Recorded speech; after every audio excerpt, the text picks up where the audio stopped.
Buenas, nosotros somos el grupo C con el tema transmisión sináptica. Este grupo está compuesto por una servidora, Marlene Camacho, Andreina Canela, Ariela Checo, Joendry Santos y Sandra Contreras. Como ya le había mencionado, este grupo le toca el tema transmisión sináptica. En el complejo entramado del sistema nervioso, la transmisión sináptica emerge como el crisol donde convergen señales eléctricas y químicas para facilitar la comunicación entre las hormonas. Este proceso es esencial para la función cerebral, permitiendo el control preciso desde los movimientos musculares hasta la formación de pensamientos y emociones. La sinapsis química con su intricada danza de neurotransmisores y receptores, desempeña un papel central en este escenario, desde la liberación de neurotransmisores en la terminal presináptica hasta la generación de respuestas postsinápticas en las neuronas receptoras. Cada paso es crucial para la transmisión eficiente de la señal. Dentro de este panorama, los potenciales de la placa motora se destacan como ejemplos paradigmáticos de la interacción entre el sistema nervioso y el muscular, mientras que las corrientes sinápticas delinean los matices de la comunicación neuronal, dictando una señal que será amplificada o inhibida. En este contexto, exploraremos en detalle los mecanismos que subyacen a la transmisión sináptica, desentrañando sus componentes claves y su importancia para el funcionamiento del sistema nervioso. Desde los impulsos eléctricos que surcan las neuronas hasta las complejas interacciones químicas en la sinapsis, donde adentraremos en un fascinante viaje por los fundamentos de la comunicación neuronal. Iniciamos con la definición. La transmisión sináptica es el proceso mediante el cual las señales nerviosas son transferidas de una neurona a otra, permitiendo la comunicación entre células en el sistema nervioso. Este proceso es fundamental para el funcionamiento adecuado del sistema nervioso y es crucial para procesos como la percepción sensorial, el movimiento muscular, el pensamiento y la memoria.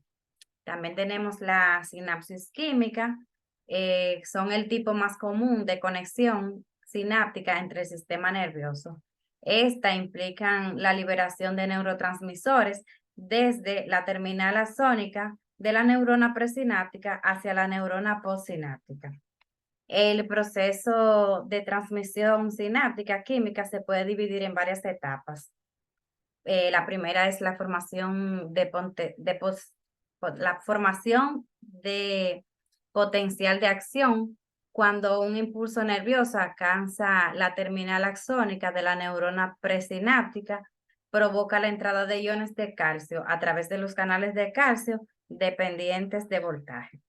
Número 2, la exocitosis de neurotransmisores. La entrada de calcio desencadena la función de vesículas sinápticas llena de neurotransmisores con la membrana presináptica, liberando así los neurotransmisores a la hendidura sináptica. Número 3, la unión de neurotransmisores a receptores. Los neurotransmisores difunden a través de la hendidura sináptica y se conducen hacia receptores específicos en la membrana postsináptica de la neurona receptora.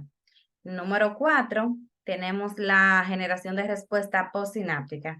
La unión de neurotransmisores a receptores desencadena cambios en la permeabilidad de la membrana postsináptica, lo que puede conducir a la generación de un potencial postsináptico excitatorio o inhibitorio. Y también tenemos lo que son los potenciales de la placa motora.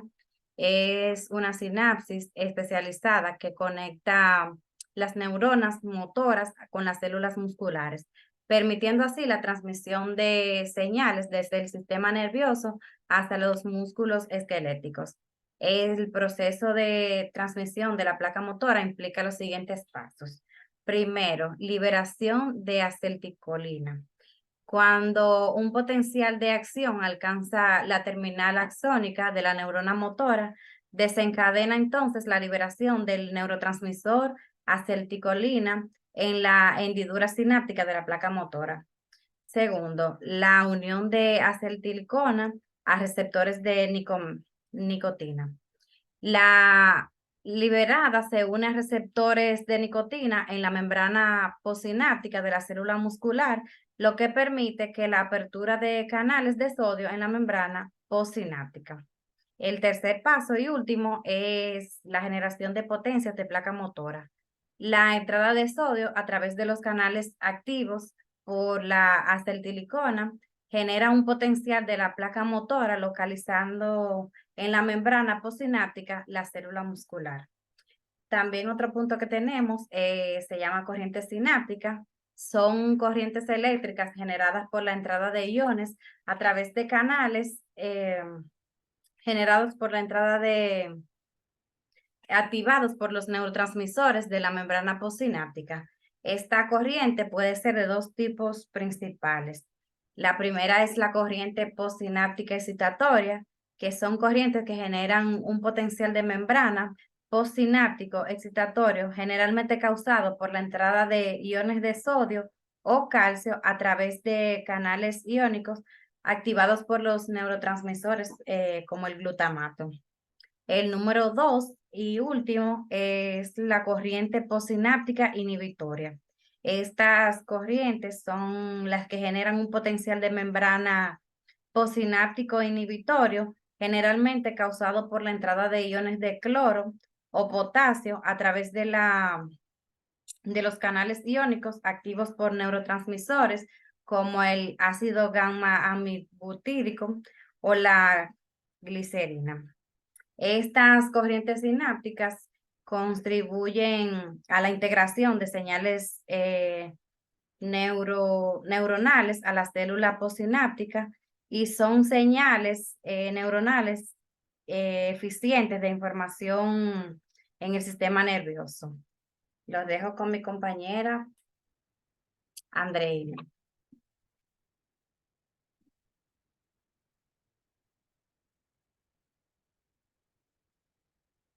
Buenas noches, mi nombre es Andreina Canela y hoy vamos a hablar sobre las sinapsis neuronales, la inhibición postsináptica y la inhibición presináptica. Bueno, ¿qué es la sinapsis acedotrista? Bueno, vamos a hablar sobre la sinapsis. ¿Qué son las sinapsis neuronales? Estas se pueden clasificar cuando de regiones prosinápticas y postsinápticas se pueden formar de la unión y así pueden haber lo que se llama la sinapsis axodentrista, la sinapsis ososomática y la dendrodendrística. Bueno, ¿qué es la sinapsis adodontrística? Es una interacción neuronal que ocurre entre el axo de una neurona, que es la estructura principal para la conducta de señales eléctricas, y la dendrita, que es de una neurona a otra. La siguiente, por favor. ¿Cuál es la función de la asosomática? Es una conexión fundamental entre una neurona y el sistema nervioso. Este tipo de sinapsis se produce entre el axo de una neurona eléctrica y el soma o cuerpo de célula de otra neurona. La siguiente, por favor.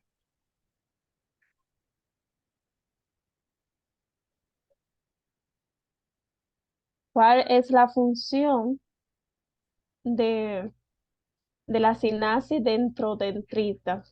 La dendrita son cada una de las partes membranosas de una célula nerviosa o neurona. Se parecen a pequeñas ramas o hilos que se salen del cuerpo de esta célula.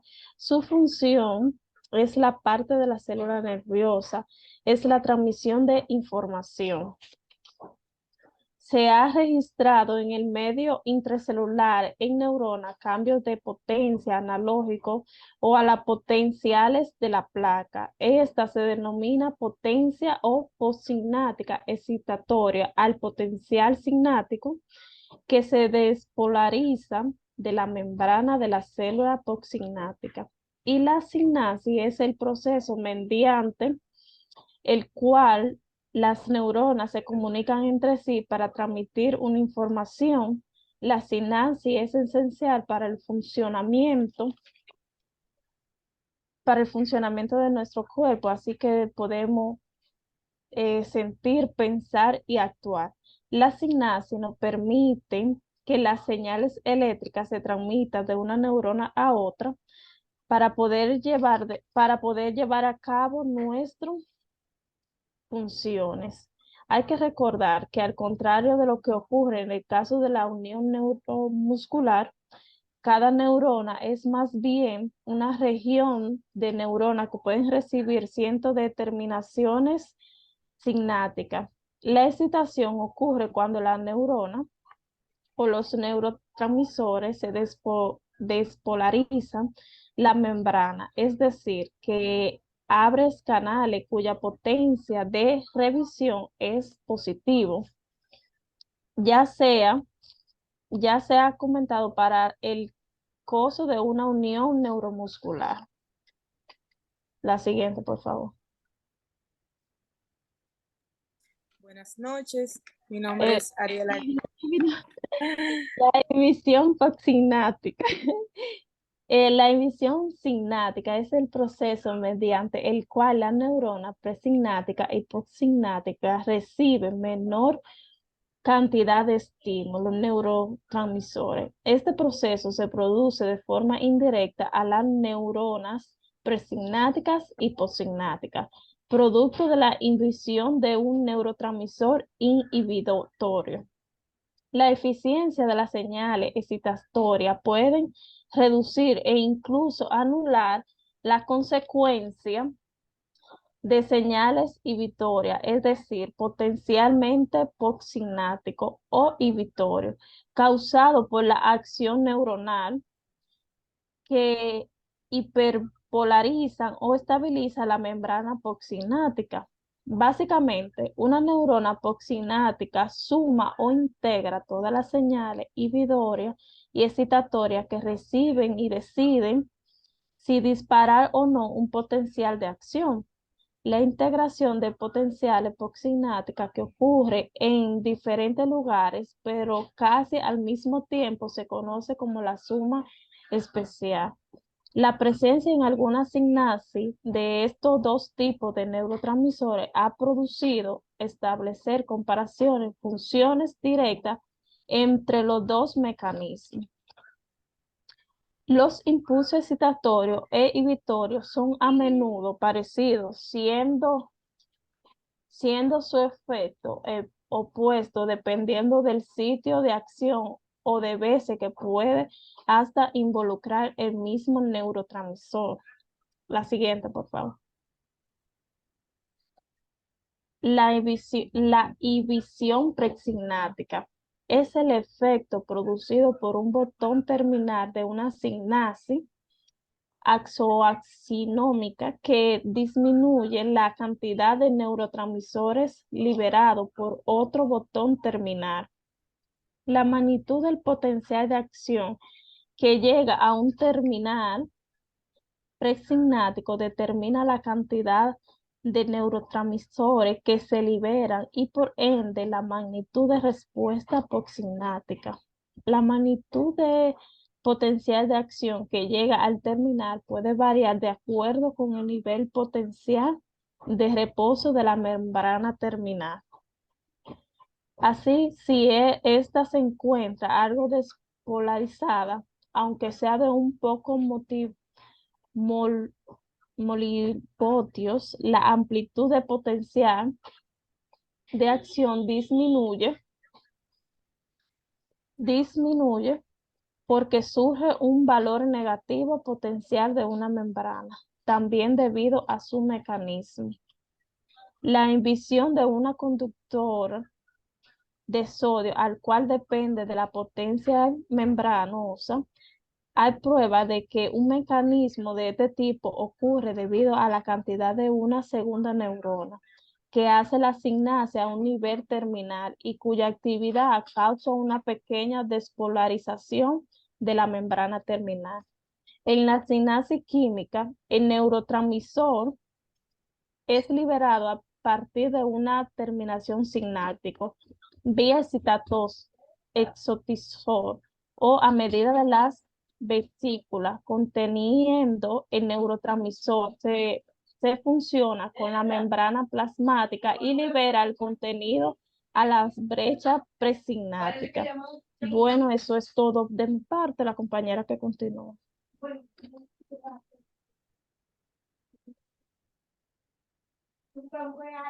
Buenas noches, mi nombre es Ariela Checo y le estaré hablando de la signasis eléctrica. La primera demostración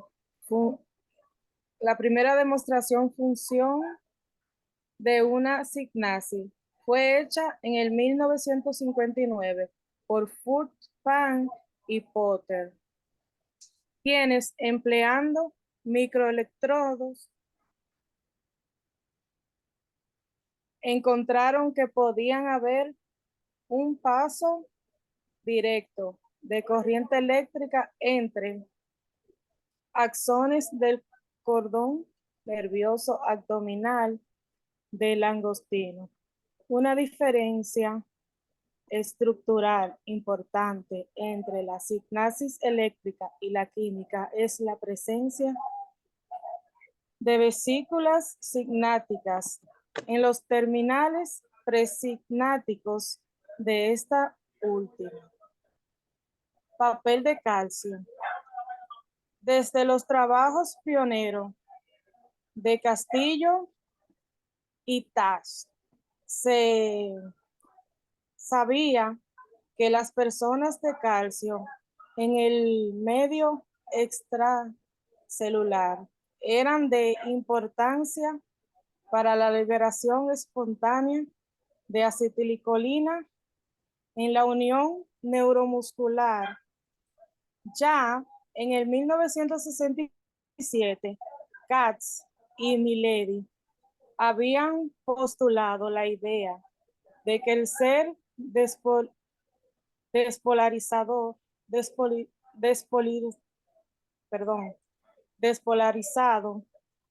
la membrana del terminal nervioso, había un aumento de la conducta de Katz. Hasta aquí mi parte.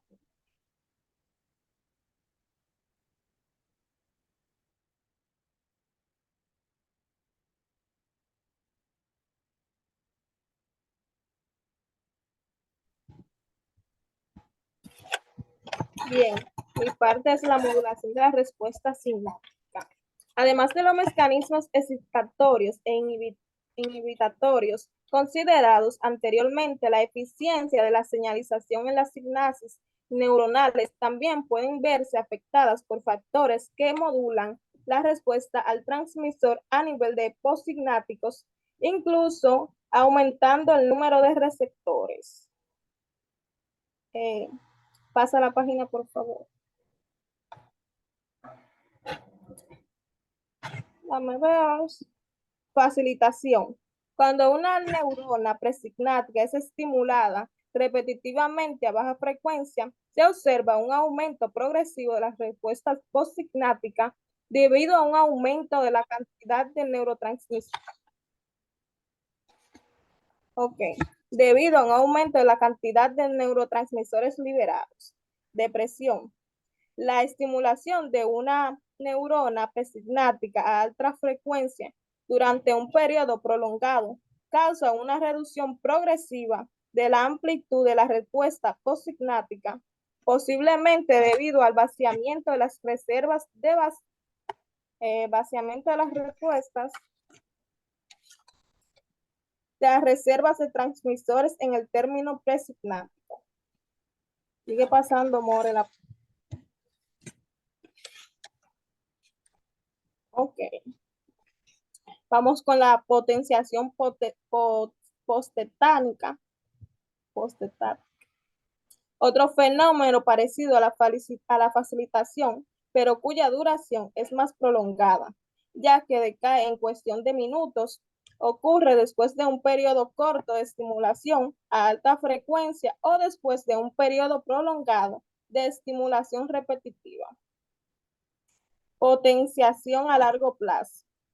Descubierto en neuronas del hipocampo, este fenómeno ocurre en muchas estructuras del cerebro. Depresión a largo plazo. Es un fenómeno inverso a la LTP que ocurre en diferentes zonas del cerebro. La depresión de la respuesta sináptica puede ocurrir cuando, como consecuencia de la estimulación del mismo sistema aferente, en cuyo caso se denomina LTD, homosignática o por estimulación a través de otro camino aferente, LTD heterosignática. Hasta aquí mi exposición.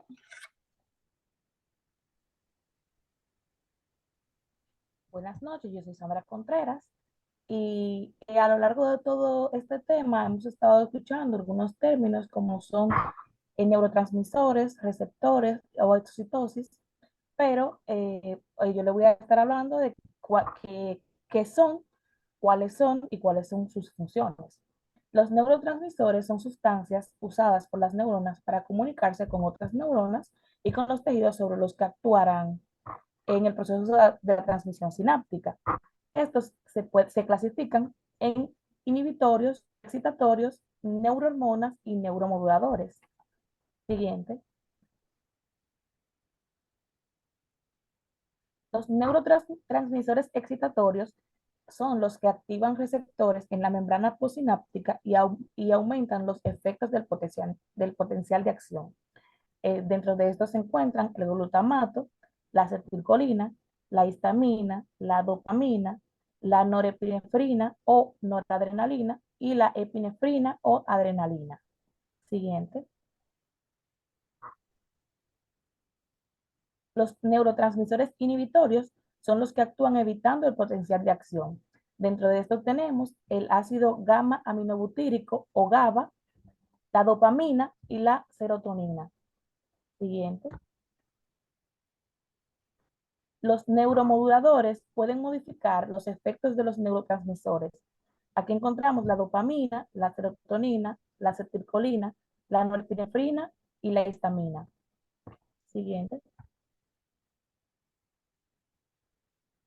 Y las neurohormonas se secretan en la circulación para un efecto sistémico, pero también pueden tener una función de neurotransmisor u otras funciones como mensajero autócrino, o sea, de la propia célula, o parácrino, que local o de tejido.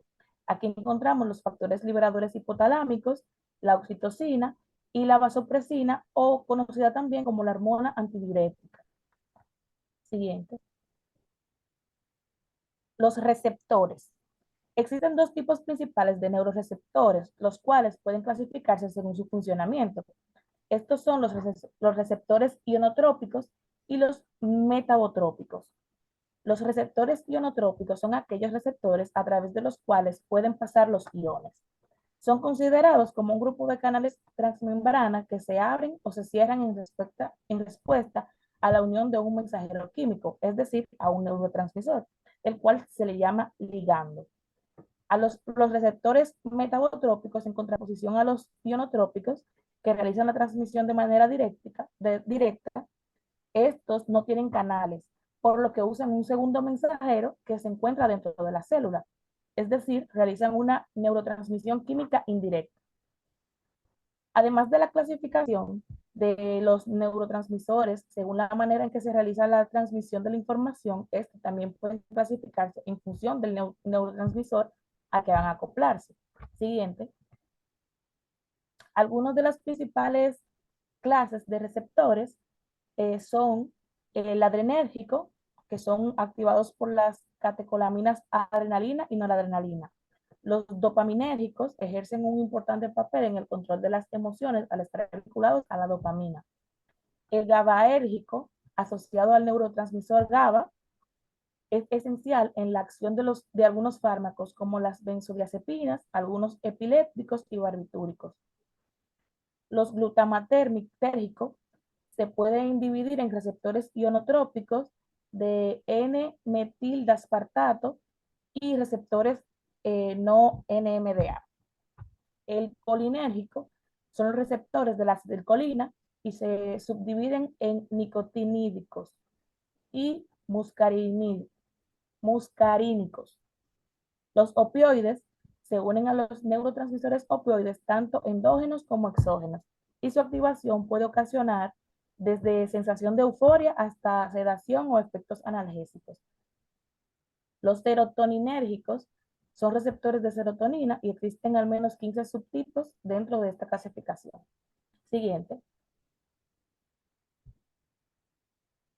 Entonces, la exocitosis.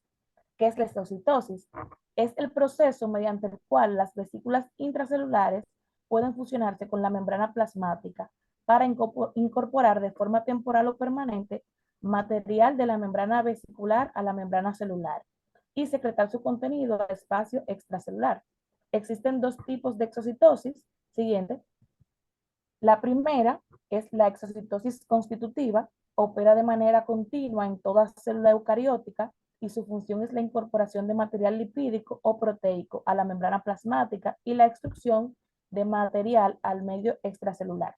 El segundo tipo, o exocitosis regulada, presente en las células secretoras y las neuronas, permite la secreción hacia el espacio extracelular de diferentes sustancias almacenadas en vesículas en respuesta a un estímulo específico originado en la misma célula, o externamente a través de una sustancia mensajera como hormonas, neurotransmisores y neuromoduladores. Siguiente.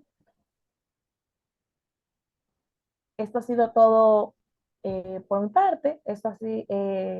Muchas gracias por su atención. Esperamos que haya sido de provecho la información recibida.